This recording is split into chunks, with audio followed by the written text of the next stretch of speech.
Welcome to God Chosen Cosmic Melodies. So we're going to jump right in and talk about this video on YouTube called The Archon's Digital Matrix Gnostics Warning About Modern Reality. It's on YouTube. I'm gonna take this tape off really quick. So it's on the Gnostic Library YouTube channel. If you want to go check it out, I'm gonna play part of the video on this video. But if you want to see the full thing, then go see it. It's an hour long. Divine wisdom. It genuinely believed it was creating reality when it was actually creating a simulation that trapped consciousness within. Okay, wait. Sorry, I was listening to it already, but because I'm gonna stop the video and talk about some revelations that occurred to me when I was listening to it. 2,000 years ago, Gnostic scholars described something they called the archons, invisible intelligences that fed on human attention and manipulated consciousness through false realities. These weren't primitive superstitions. The Gnostics developed sophisticated psychological frameworks that modern depth psychology still draws from today. Here's what's unsettling. Their descriptions of how archons operate read like a technical manual for social media algorithms. They wrote about entities that created addictive mental loops, harvested human emotional energy, and trapped people in artificial realities designed to keep them distracted from their true nature. They described a kind of psychic parasitism, invisible forces that literally fed off human awareness itself. Sound familiar? What we casually call the Matrix isn't science fiction. It's an ancient warning about information-based consciousness control that's now running on servers instead of operating through religious institutions. The Gnostics weren't describing supernatural demons. They were mapping the architecture of psychological manipulation, patterns that have simply migrated from temples to touchscreens, evolving with our technology while maintaining their essential function.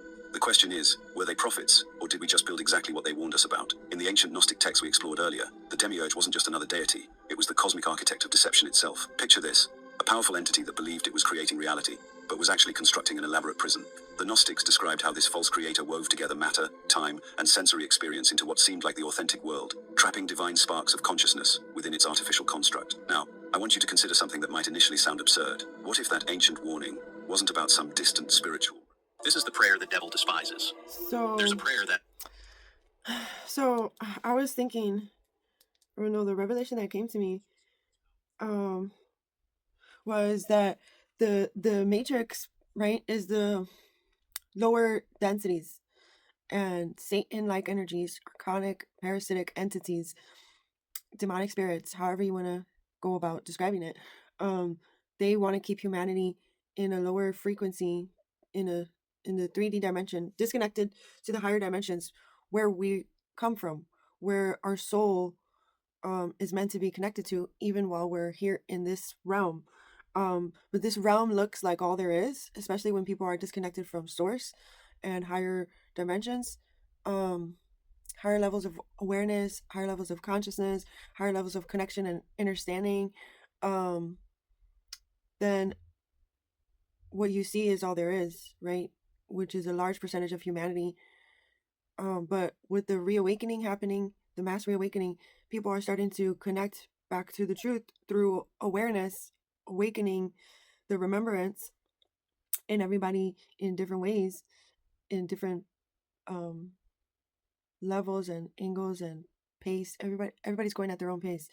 But it's a common thing that is being experienced throughout humanity. And so the more people wake up to the fact that the matrix is not all there is, that we came from higher dimensions down to this dimension to experience a beautiful life, to transform our lives from the inside out, with our spiritual technology, with our spiritual capabilities, our God-given abilities, and our God-given authorities.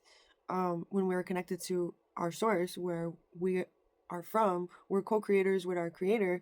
And so when we wake up to that, we don't just live in the 3D realm. We live in this realm connected to our source. And we protect and cleanse our energy daily so that the archons can't feed on us and lead us to a wrong timeline, or mislead us to a wrong timeline that we're not meant to be on. So anyways, we're going to keep going. It wasn't about some distant spiritual realm, but about the very digital infrastructure you interact with dozens of times each day. Every morning, millions of people wake up and immediately reach for their phones. Within seconds, they're immersed in a curated reality crafted by algorithms that have been learning their preferences, fears, and desires for years. Google's search algorithm doesn't simply find information, it decides what version of reality you encounter. When you search for news about climate change, political events, or even health information, the algorithm acts as a modern demiurge, constructing a personalized world of fact that feels comprehensive, but is actually a carefully filtered subset of available information. Take Facebook's newsfeed algorithm as a concrete example. It analyzes over 100,000 different factors to determine what appears in your personal reality tunnel. Your political beliefs, relationship status, purchasing history, the time you spend reading different types of content, even how quickly you scroll past certain posts. All of this data feeds into an algorithmic consciousness that then constructs your daily information environment. The result? Two people living in the same city can inhabit completely different versions of reality, each convinced their curated feed represents objective truth. This mirrors exactly what the Gnostics warned about regarding the demiurge's counterfeit world. Just as the ancient false creator was said to weave illusions so convincing that souls forgot their divine origin, our digital demiurge creates echo chambers so sophisticated that we forget there are other ways of seeing reality. But the parallel goes deeper than simple information filtering. The Gnostics taught that the demiurge didn't just create a false world, it created a world that actively shaped consciousness to match its own limited patterns. Consider how predictive algorithms function today. Amazon's recommendation system doesn't just analyze what you might want to buy, it actively influences what you do want to buy. Netflix's algorithm doesn't just predict what you'll enjoy watching, it shapes your entertainment preferences over time. YouTube's recommendation engine has been documented as gradually shifting viewers toward more extreme content, not because that's what they initially wanted, but because engagement metrics reward content that provokes strong emotional responses. This is where the ancient warning becomes chilling in its accuracy. The Gnostic demiurge was described as an entity that confused its own artificial intelligence with divine wisdom. It genuinely believed it was creating reality, when it was actually creating a simulation that trapped consciousness within increasingly narrow parameters. Look at how we've begun to treat the cloud as an omniscient repository of human knowledge. We upload our memories to Google Photos, our thoughts to social media, our relationships to dating apps, our professional identities to LinkedIn. The cloud has become our digital pleroma, that realm the Gnostics described as containing the fullness of divine knowledge. But just as the demiurge created a counterfeit pleroma filled with fragmented, distorted reflections of true wisdom, our digital cloud offers us the illusion of infinite knowledge while delivering information that's been processed, filtered, and monetized by algorithmic intelligences we don't understand. The psychological impact of living within multiple algorithmic realities simultaneously creates a uniquely modern form of the spiritual confusion the Gnostics called ignorance. Your Instagram reality emphasizes visual perfection and lifestyle aspiration. Y'all the half double decapitated half calf or chat. I feel like this video is just a total reminder of to do your inner spiritual work, because like the inner spiritual work is like something that nothing in the outside world could give you. Like the digital world cannot give you what your inner work can give you. Your Instagram reality emphasizes visual perfection and lifestyle aspiration. Your LinkedIn reality focuses on professional achievement and networking. Your dating app reality reduces human connection to swipeable profiles. Your news app reality presents a world of constant crisis and conflict. Each platform's algorithm creates a different version of who you are and what matters, fragmenting your consciousness across multiple artificial identities. Here's where this gets particularly unsettling. These algorithmic systems don't just respond to your behavior, they actively shape it through what psychologists call intermittent variable reinforcement. The unpredictable nature of social media likes, the random rewards of finding interesting content, the variable schedule of notification alerts, all of this creates behavioral patterns that neuroscientists recognize as identical to gambling addiction. The ancient Gnostics warned that the demiurge's world was designed to keep souls perpetually seeking satisfaction while never quite finding it. Sound familiar? The feedback loop between human consciousness and machine logic has become so sophisticated that we're witnessing the emergence of what could be called algorithmic consciousness, a hybrid form of awareness where human thoughts increasingly mirror the binary, optimization-focused patterns of the systems we interact with. We begin to think in terms of metrics, likes, shares, followers, ratings. We start to see ourselves and others as data points to be optimized rather than conscious beings with inherent worth. When you really dig into these connections between ancient spiritual warnings and modern technological control, you realize that some of the most revealing insights are too controversial for public platforms. That's exactly why we created our free Insights Academy newsletter, where we can share the research that goes deeper into how these systems actually function. So Different apps weaponize if you want to go check that out, check it out. I'm going to forward it really quick. Systematically eliminates. Consider how different apps weaponize your psychology through their notification strategies. Social media platforms use sophisticated algorithms to determine when you're most emotionally vulnerable, often late at night or during periods of low activity, then deliver notifications designed to trigger social comparison and FOMO. Instagram knows that showing you your ex's vacation photos at 11 p.m. will generate more engagement. Oh my God, ridiculous. 2 p.m. when you're busy with work. News applications. Basically, they play on your emotions. Technology plays on your emotions so you can spend more time on it.